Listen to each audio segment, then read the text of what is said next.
అలాంటి అడవి తల్లి బిడ్డలకి మేము ఈ రోజున అడవి తల్లి బాటకు శ్రీకారం చుట్టాం. మనస్ఫూర్తిగా మీ అందరికీ ఇక్కడికి వచ్చినందుకు మీ అందరికీ మరోమారు ధన్యవాదాలు తెలుపుకుంటా ఉన్నాను.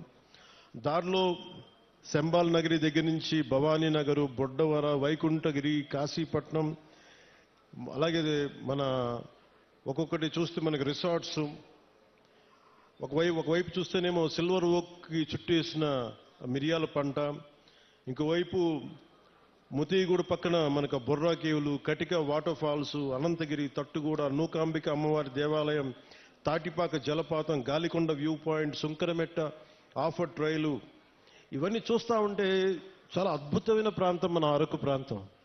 దీన్ని బాగా సద్వినియోగం చేసుకోవాలి. ఇక్కడ టూరిజం బాగా రావాలి, టూరిజం డెవలప్ అవ్వాలి. ఇవన్నీ చూస్తున్నప్పుడు ఒకటే అనిపించింది, కూటమి ప్రభుత్వం తరఫు నుంచి మనం ఏం చేయగలం? ముందుగా జీవన శైలి మెరుగుపరచాలి, రోడ్లు బాగుండాలి. దాంట్లో భాగంగానే ఈ రోజున అంటే గత ప్రభుత్వానికి దీనికి ఒకటే తేడా ఏంటంటే, గత ప్రభుత్వం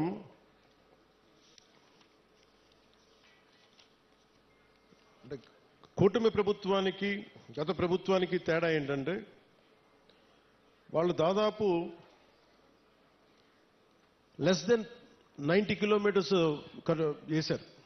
5 సంవత్సరాల కాలంలో కేవలం 90 కిలోమీటర్లే ఖర్చు పెట్టి 92 కోట్లు మాత్రమే ఖర్చు పెట్టారు 5 సంవత్సరాల కాలంలో. అదే కూటమి ప్రభుత్వం వచ్చిన సంవత్సరం లోపే ఇప్పటికీ మేము 1000-5000 కోట్లు పనులు మంజూరు చేశాం. ఇప్పటికీ ఎన్ని కిలోమీటర్లు? 1069 కిలోమీటర్లు. సరిగ్గా ఎప్పుడు ప్రారంభించాం? సంవత్సరం కూడా కాల, 4 నెలల క్రితం ప్రారంభిస్తే ఈ రోజున 1069 కిలోమీటర్ల పనులకి శ్రీకారం చుట్టాం.